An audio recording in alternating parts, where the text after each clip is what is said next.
Hello and welcome to Kennel Campout here on the campus of Gonzaga University, where these students are all staying out here in the cold to watch number 15 St. Mary's come to Spokane and visit your number 12 Gonzaga Bulldogs.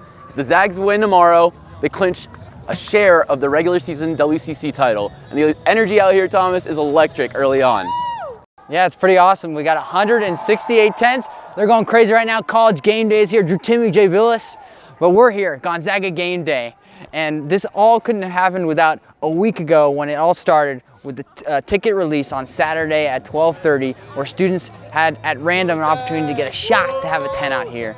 And then on Wednesday, the big tweet day, the Kennel Club dropped the tweet of the location and students rushed to get a shot at the best tent possible. Let's take a look at what tweet day was like. Yeah, so I guess how do we want to have this bend in the tape? I think it's just naturally going to happen as people flood in. Well, so I was thinking about this. Do we want to bend, or do we just want to have a super good short line and then let there be chaos on Bulldog Alley? Okay, so basically we all start hiding real early in the morning, meet around 9. We'll send out some hints throughout the day, some cryptic tweets, and then when 12:15 hits, that's when we release the location and everyone comes running.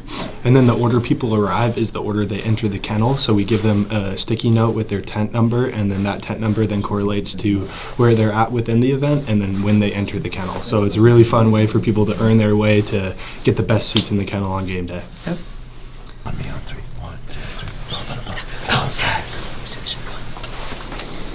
Go time.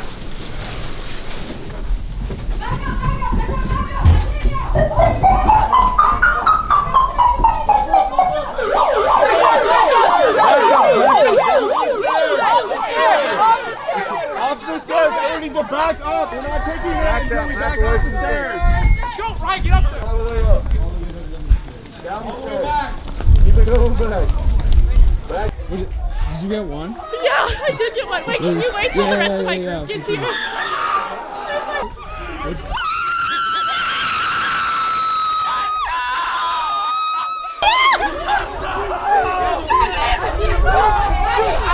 Okay, Number 3, baby, number 3.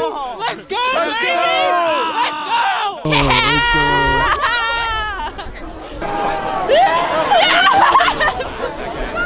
I got one, dude! One! I literally don't even know how this happened. I just got so lucky. What'd you get? Okay, I'm here with the lucky tent number 1. Got the first post-it. So let's get the names of these lucky tent 1 members. Audrey. Sam. Riley. Brooke. Cassie. Okay, so we have Riley here. She was the one who got the number. What was the strategy behind getting it to the right spot and getting that number? I think it was really just a combination of teamwork and kind of a gut feeling thing. You know, obviously it's important to have a good amount of people spread throughout campus, get all the zones. And then it was really just a matter of trusting that gut feeling. The past couple times that we've run for tents, it was just kind of questioning it. So this time I just picked a location and stuck to it, and it ended up working out pretty well. So, yeah. Awesome, and just at B Tent 1, there's a lot of bragging rights behind that. So how does it feel knowing out of all these tents here, you guys are number 1? You know, it feels great, and being seniors with our last tenting, it really feels even better. This has been on my Gonzaga bucket list since I came to this school, and so being able to leave knowing that we've been tent number 1 really fulfills all my dreams. And Kennel Campout has happened since 2005, and there's only been a small list of students that have been able to claim tent 1. How does that feel? It's the best feeling ever. No one's ever going to be able to take that away from us, and we get to live on as that Zag Nation who's in tent 1. It's awesome. That's absolutely freezing out here, but the big game is Saturday night against St. Mary's. How are we dealing with the cold? Freezing's about right. From California, hate the winter, hate the cold, but the warmth of my heart is keeping me ready for that. The kennel, we're getting ready to get in there.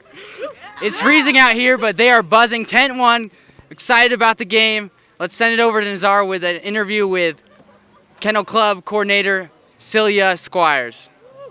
There you go. Thanks, Thomas. Now I am joined by the person who runs this whole camp out. So Celia, what is the reason you all rebranded to Kennel Campout? Part of the reason is just we didn't want to be disrespectful to the 10 cities that are so close to Kennel Camp, or to Spokane.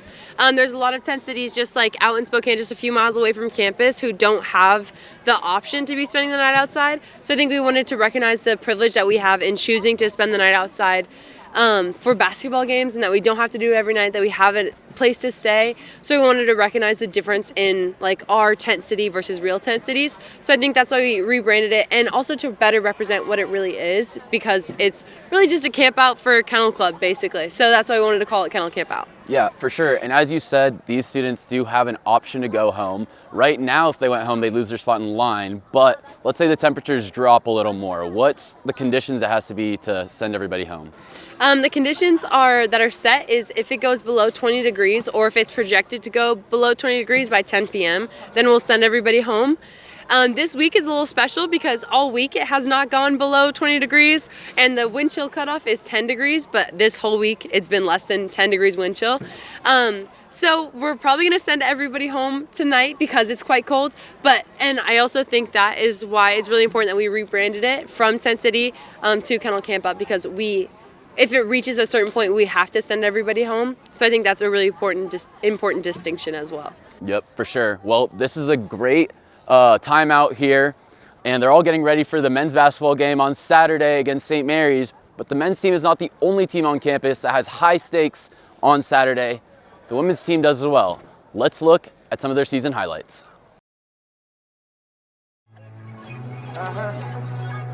Sleep on the king size, wear like the springtime. Colossal ringside, still ride the seaside. Can't never be but rather count money in the meantime. That's not my, I just in between time. Go fully loaded, Maybach riding in my free time. I pour some soda every time I need some me time. Go Nipsey Blue, Louis Vuitton, pants from me tie. South side, north side, west side, east side. It's rich. Black money slides off, fur on my feet. My drove cause I was in the back seat too deep. We talk expensive, rolling face Tiffany. It's new condition, Richie I'm infamous. They never seen my vision, I was too ambitious. Put stones in Christ's face cause I know Jesus listening. She ain't no go digging but she can keep it.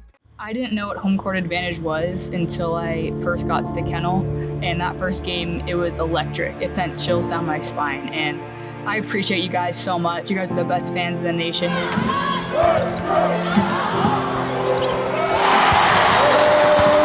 First, we'd like to thank God for the opportunity to be here, because without Him, none of this would be possible.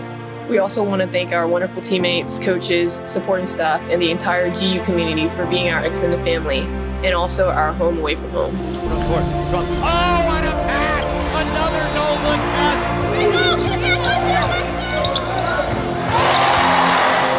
Thank you, Zag Nation. It has been an amazing experience playing in this arena, having you guys here every game. There's nothing quite like it. Thanks to my family, coaches, teammates, everyone that's helped me along the way. I've had the best and the most amazing time. Go Zags. Zag Nation, we're back! Nice finish there by Eliza Hollingsworth. Three-point shot rocked, Kaylee Cross. Eliza Hollingsworth buries the triple. In the front court, left side, Brenna Maxwell. Maxwell's three. Got it! Brenna Maxwell hits the three.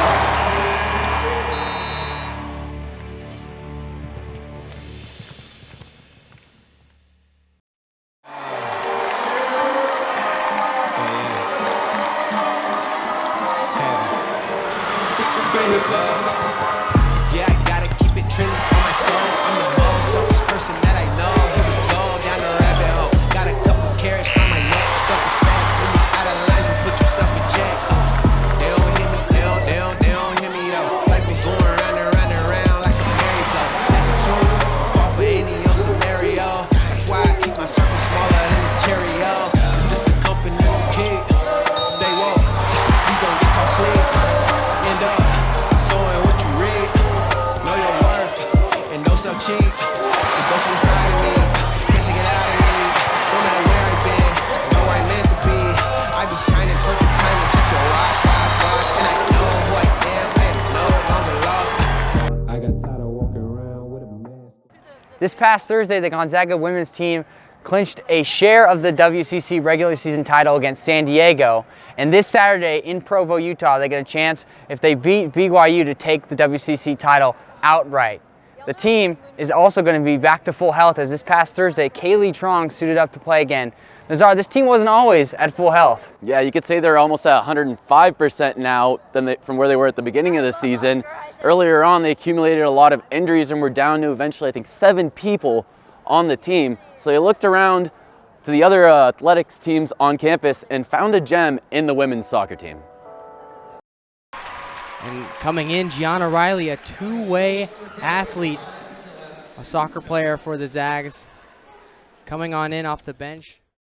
Yeah, she's super cool. She's just like go with the flow type of person, and I would say she's definitely like a trendsetter. If I'm like trying to like be cool, that's who I go to. I go to Gianna. She's always the first to give you a fist bump. That's like almost her trademark like greeting is like, oh, like here, let me give you a fist bump. And it's way cooler than that because Gianna just oozes coolness. I think it's been some of the most fun soccer I've ever played.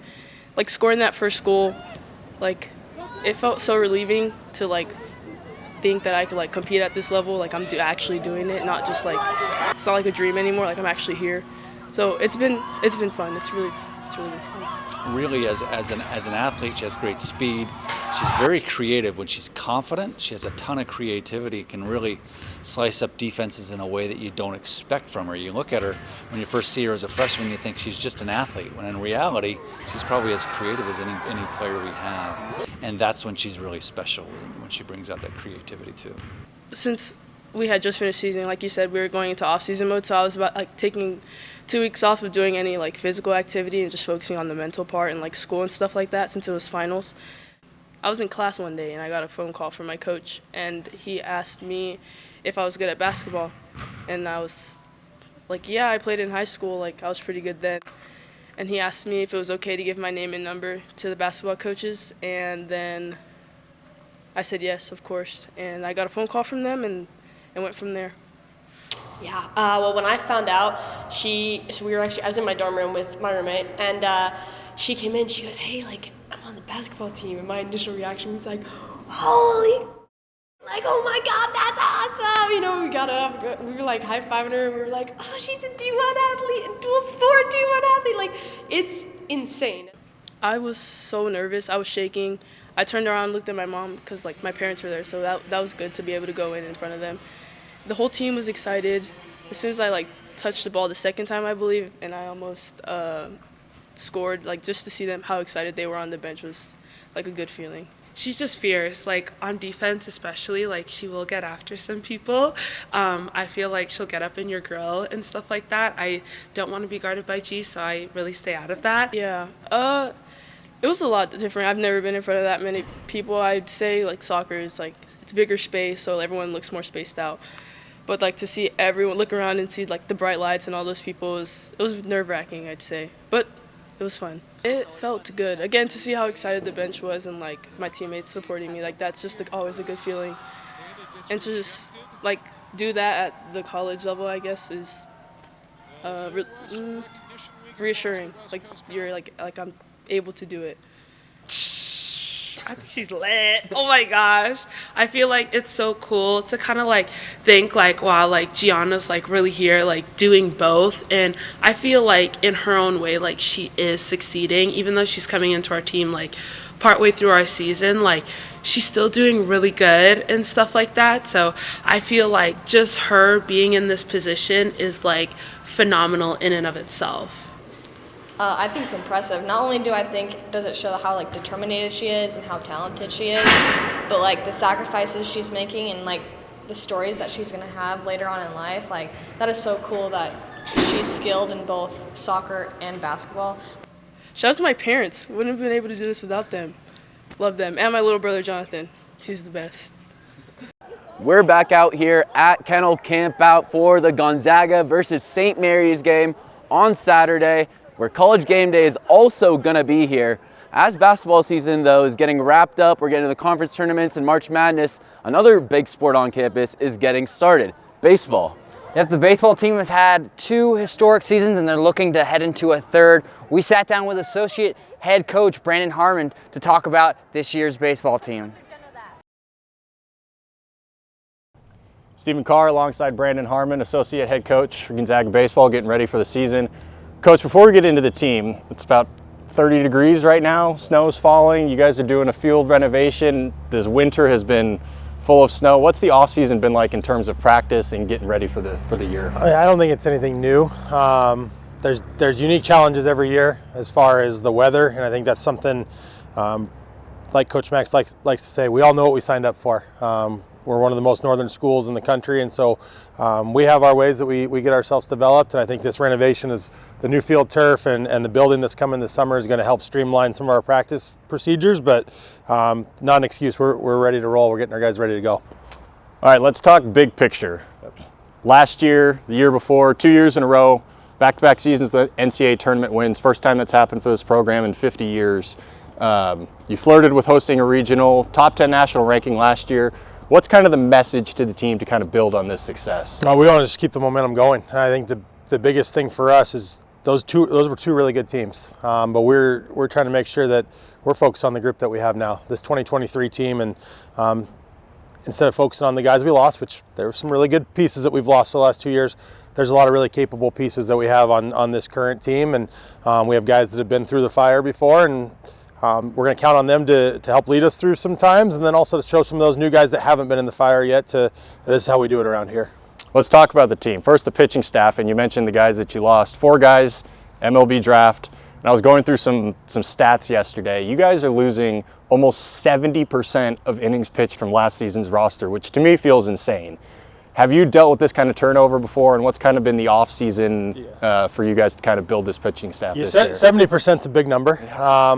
I look back though, 2017, we had a really good team. Finished second, probably one of the first teams out of the tournament that year. We got beat on tournament championship day versus BYU. But off that team, we lost our whole weekend rotation and lost our closer. So 2018, replaced it all and ended up being a regional team that year.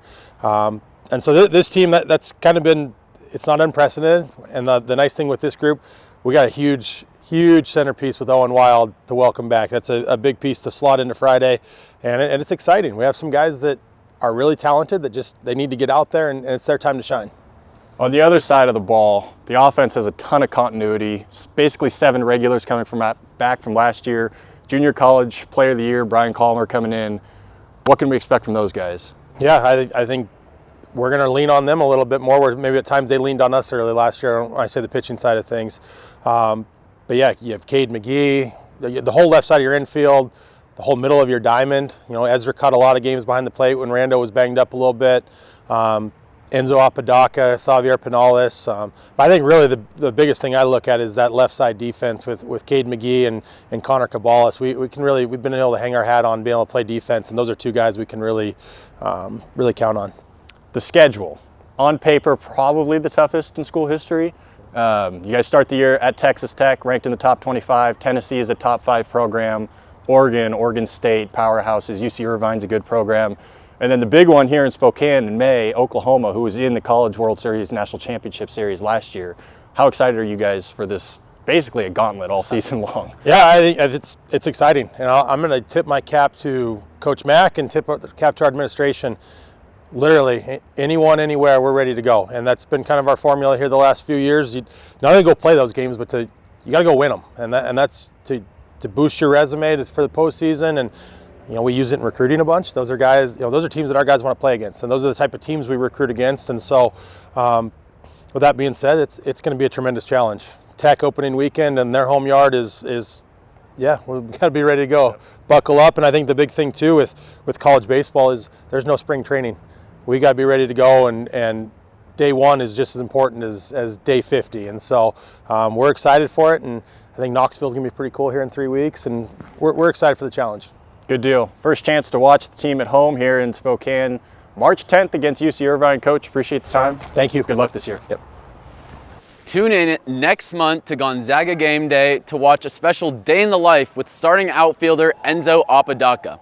Now, into some St. Mary's versus Gonzaga trivia. These teams first played in 1955, Thomas, where the Zags won the first meeting. And this Saturday, it'll be their 112th all-time meeting. Zags currently lead the series 78-33. And we're going to get into some trivia now. So we got the two tents here, tent 6, tent 91, the Plaza, Dirty 1030. So we're gonna go through some 3 levels of questions. Level 1's easy, level 3's hard. We'll ask each team a question. They got 15 seconds to answer.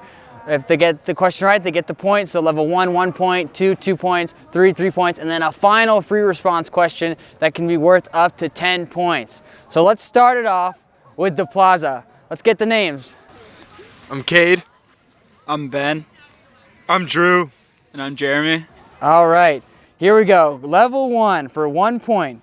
Including Saturday, how many times have Gonzaga and St. Mary's faced each other when they are both been ranked in the top 15? 1 time, 2 times, 3 times, or 4 times? I don't know. Over not once. I feel like over 2. I think 2 or 3. 5 seconds. I think we got Okay, let's go 3. C. We're going with 3. That is incorrect. The correct answer is 2. They've been ranked inside the top 15 and played 1 other time. And this Saturday will be the 2nd time in their history. Okay, tier 1 question for the Dirty 1030. Let's get the names. I'm Will. Lucian. Grayson. And Andrew. Okay, for your 1 point question, Gonzaga and St. Mary's have faced each other 64 times in the Mark Few era. How many of those 64 games were won by Gonzaga? 40, 44, 48, or 51? 44 or 48. I was 44. Just sounds out of 64. Yeah, sounds right to me. 44. I like it. Yeah. Go with your gut. Final answer 44. That is incorrect. Underestimating the Zags. They won 51 of those matchups in the Mark Few era. Well, it was only level 1. It ain't gonna get easier. So here we go. Level 2. Gonzaga beat St. Mary's in the Kennel last year, 74-58. Who led Gonzaga in scoring that game? Chet Holgram, Drew Timme, Andrew Nemhard, or Julian Strother? Julian Strother.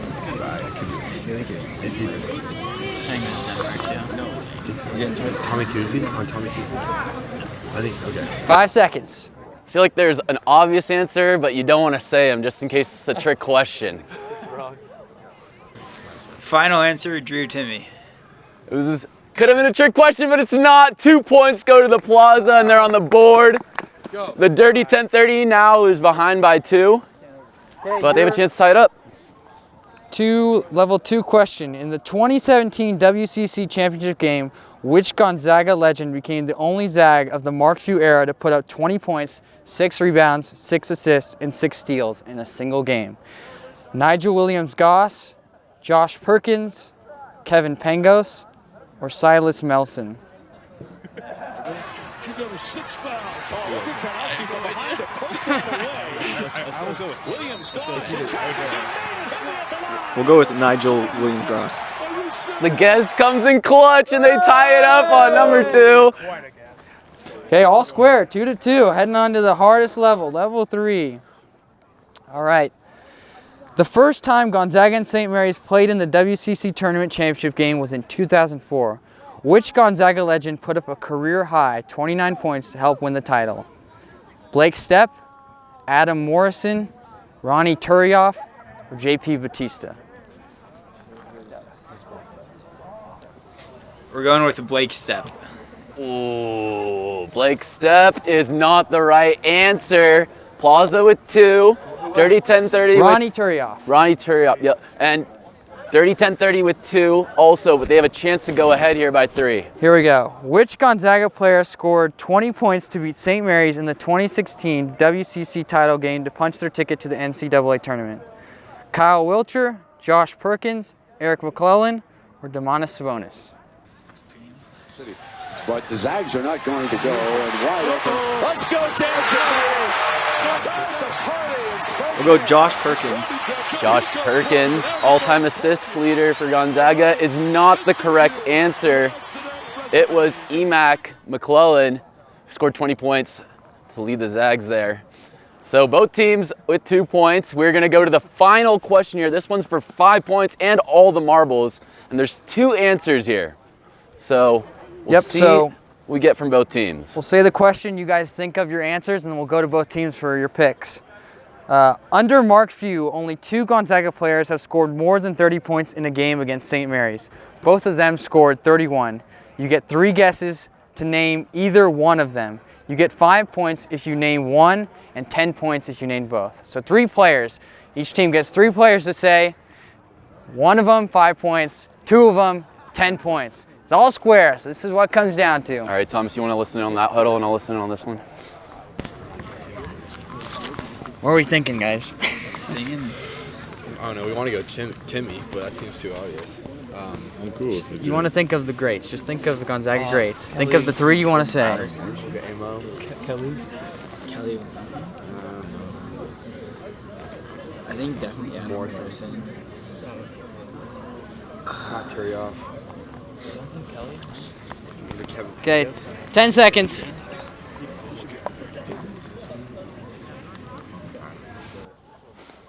Dirty 1030 looks like they're ready. Okay, well, we'll start with Dirty 1030 on there. 3 choices. Yep, all right. You got yours locked in? What are your 3 choices? We're going to go Drew Timmy, Adam Morrison, and Kelly Olynyk. All right, let's see what the Plaza's got now. We're also going Drew Timmy, Adam Morrison, and what do we want to do? And Kevin Pangos. So they chose to change it up on one of the names, and that's gonna be the difference. Kelly Olynyk scored 31 against St. Mary's. The Dirty 1030 gets the win, and we're gonna get you guys is who do you think is gonna be the X factor tomorrow night for the Zags against St. Mary's? We're assuming we think the Zags are gonna win, right? Oh, of course. Zags are definitely gonna win this one. So who we got is to be the X factor tomorrow? I'm liking what Julian is doing. I think he's gonna keep it going. Yeah, Julian's hot from 3. I'd agree. I think it's a Bolton game. He had an off game last game, and he's going to bounce back this game. All right. Thanks, everybody, for joining us at this episode of Gonzaga Game Day out here at Kennel Campout for the Gonzaga versus St. Mary's game. Number 15, St. Mary's visiting Gonzaga. Number 12. If Gonzaga gets a win, they clinch a share in the WCC regular season title. Welcome to Provo, Utah, where the Gonzaga Bulldogs look to remain undefeated in West Coast Conference play. Gonzaga on the road to take on the BYU Cougars the last time as conference rivals of these 2 teams will play inside this building. I come from the rock bottom like emo. I've been rapping since Bebo. They had to go hook them all up with tools, but he ain't there for no chemo. Buddy to the basket, Ben lays it in. Has a left side, hits the 3 by Anton.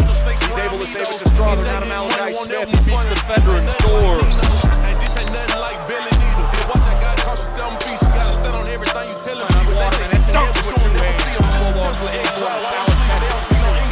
It's good. Hunter Salad to Watson in the corner to Hickman. Hickman 3. Good! That changed everything. Shoot the 3. Got it! Gonzaga leads by 1. Tip ball! And another win on the road for Gonzaga. How do they keep doing it?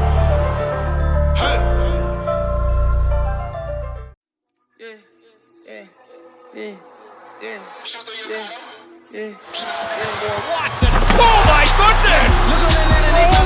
It's down right on top of Hawthorne. Just fans of me, no kissing.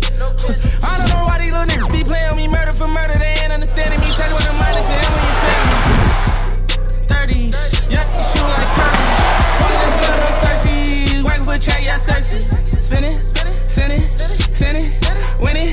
I know the way that we living, that we probably going there any minute. He never been on a mission. I see it in his eyes, I can tell if he treat him like Trey. Get out the car, I know he gon' tell if he did it. My dog got them tickets for selling them brickies, but he ain't make a salad in a minute. Been busting them U's, I never forget it. I don't know what I'm about to say on this. Since there's something wrong, all this pain on me. I've been thinking about Killer Stone in that Range Rover. Telling lies to my mama, think I'm staying so. On that dawn, they bam, I understand so.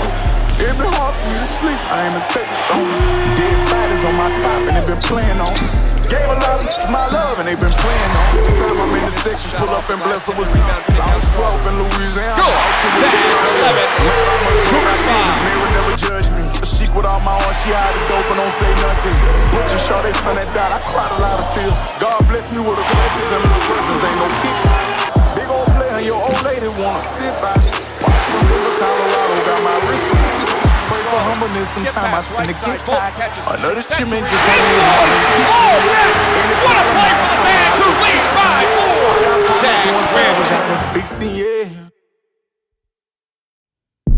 There's only 6 college game days. One college game day is coming here. It's a reward for the history, the tradition, the success. The tremendous success that Gonzaga's had. It's one of the great stories, I think, not only in basketball, but in sports. So it's a thrill to be here. I mean, the importance of this game really boils down to, the culture that Gonzaga basketball has really created. Just the winning culture and what the teams prior to us have done. So I feel like, it's important for us to carry on the tradition. And, we have our home crowd coming out. They're going to be loud. It's going to be rowdy. It's going to be a great environment.